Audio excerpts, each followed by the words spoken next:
Hi, everyone. I'm Joel Charks. I'm the chair of the ASDP Communications Committee, and I'm a pathologist and dermatopathologist in Sioux Falls, South Dakota.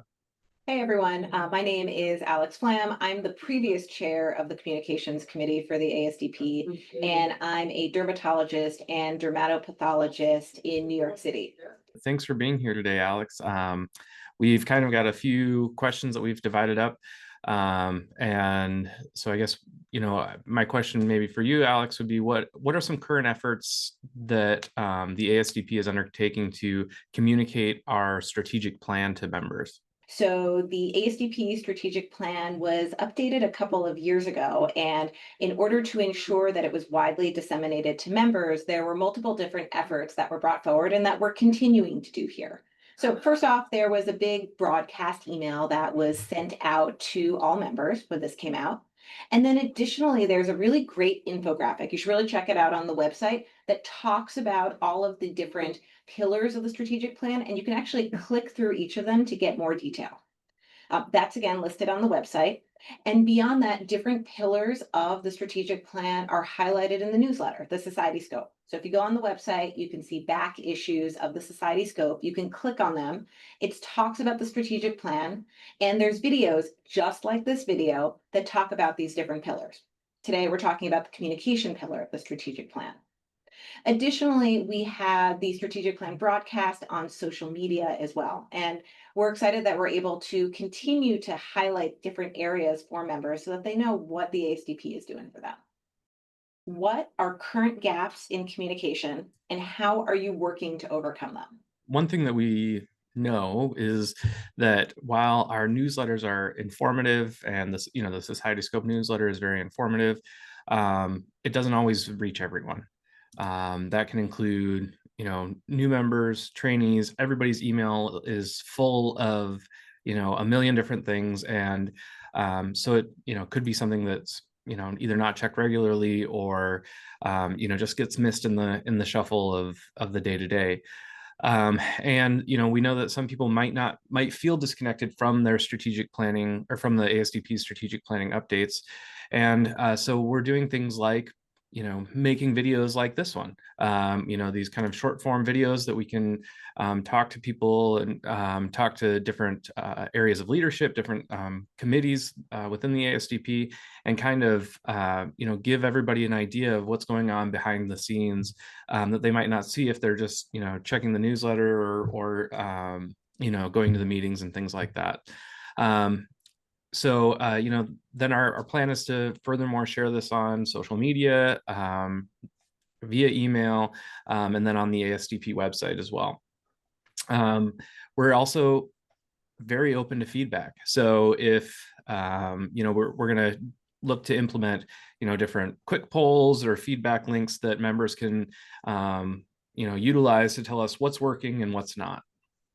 Alex, what is your preferred form of communication to the ASDP members, both as an ASDP member and as a previous chair of the committee? So I do think it's two different things. So there's my preferred form of communication just for myself. And so I agree with, what had been discussed before, that we all get a lot of emails. So while it's great to send stuff up via email, it can often just get lost in the shuffle of the day to day and everything else that's coming in. So, it's great to have that, but I think it's also great to highlight, like you said, on video, so you have a different format. In discussions as well. I love, the ability to be able to weave in what the strategic plan is doing and how it can help members through other aspects of the ASDP as well. So having other committees kind of highlighting these different areas of the strategic plan. Another one we may get into is one that I'd love to see in the future, but maybe we're not there yet, is, is there a way for us to highlight the strategic plan more in meetings, in our annual meetings, a great place and time where we're all together and we're all just learning dermatopathology, but maybe we're also want to learn a little bit more about the ASDP and what the ASDP is doing for its members as well. No, I love the newsletter too, and I think the newsletter bridges both. I think the newsletter is a really fun way to get all this information, as well as other things that are going on within the ASDP, or within also the Journal of Cutaneous Pathology as well. But also, I think it's really fun to put together. I always really liked being able to put together the messages and try to figure out how to highlight everything, maybe bring in a little bit of seasonality to it, depending on which time of the year we were doing it. But I think that that's probably the one that I like the most. So, of course, I'm liking this video too. So, this may end up on that list of things that I think are really great ways to be able to disseminate information about what we're doing and communicate to ASDP members. Absolutely. And one thing I will also say is it also acknowledges the fact that we have so many different types of preferred communication depending on our members. So we have members who prefer more visual communication, who prefer more written communication, who prefer virtual communication, who prefer in-person communication. So that's why it's really important that we're targeting all of these different strategies in order to reach out to members. How are we leveraging new and innovative ways of communicating with a new generation of learners? So we're talking about now all of our fellows, our residents, all of our medical students, the incoming next generation of dermatopathologists. Well, I thought I was the incoming next generation of dermatopathologists, but it turns out that I'm already a little bit getting beyond the young physicians or young new in practice kind of group. But I think that's kind of a key committee that we want to work with, to be able to kind of find out what are new in practice, dermatopathologists expectations, what sort of um, content do they want from us, how do they want it delivered. And so I think working closely with that committee is important, and I think working closely with the social media subcommittee is also very important, because as you know, over the last few years, things change. People don't want to utilize the same platforms that they were using 5 or 10 years ago, and now things are moving forward. So maybe we get into a different sort of kind of videos like this, or a podcast style interview, or making maybe we start a TikTok dance, ASDP theme. Who knows? But doing things like that, maybe looking at doing kind of a member spotlight kind of thing, to make things more personal and more engaging, with the kind of new in practice folks. Yeah, I actually love the idea of having a podcast that maybe complements the society scope. I'm putting it out there for everyone. If you're interested, let us know. And I know that also as part of the newsletter, there's always an outreach. If you have new ideas, if there's things you want to contribute, reach out, let us know. So this is really an open call to everyone, be involved. I know also next time the call for volunteering for committees comes up as well, this is your opportunity to put forward what works best for you and what you think you're most interested in. And I know that we do have residents and trainees on many of our committees as well. Are there any communication updates for members to look forward to? Yes, absolutely. There are a lot of exciting things coming forward.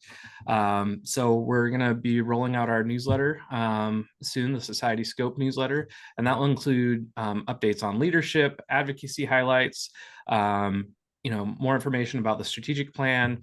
And then always we try and include a publication spotlight from the Journal of Cutaneous Pathology. And it has a lot of good member-driven content, including messages from the current president of the ASDP. And so like I said, we're working with the communications committee. The communications committee and the social media subcommittee, as well as the strategic planning committee, to try and provide a broader scope of what's going on behind the scenes here. We've also talked about other things, including like I mentioned a little bit about, which is this kind of the voices of the ASDP, or where we're having short little clips about different members of the ASDP, where they can just kind of share personal experiences and personal stories, and provide a little bit more insight of what it's like in the day to day, to kind of help with trainees, new in practice, maybe even medical students, and learn about what it's like to go through the day-to-day of a dermatopathologist. So all of this is part of our effort to make the ASDP communications more transparent, member focused, and more timely. These are a lot of really exciting updates to look forward to. Plus, our conversation has now brought up a couple more we may want to add on to the docket of things to look into. But yeah, I think it's a really exciting time to be looking into the communications portion of the strategic plan. And Joel, with you at the helm, I know that the committee is continuing to grow and thrive. And I'm excited to see the next Society Scope when it comes out. When it comes out. It's coming soon.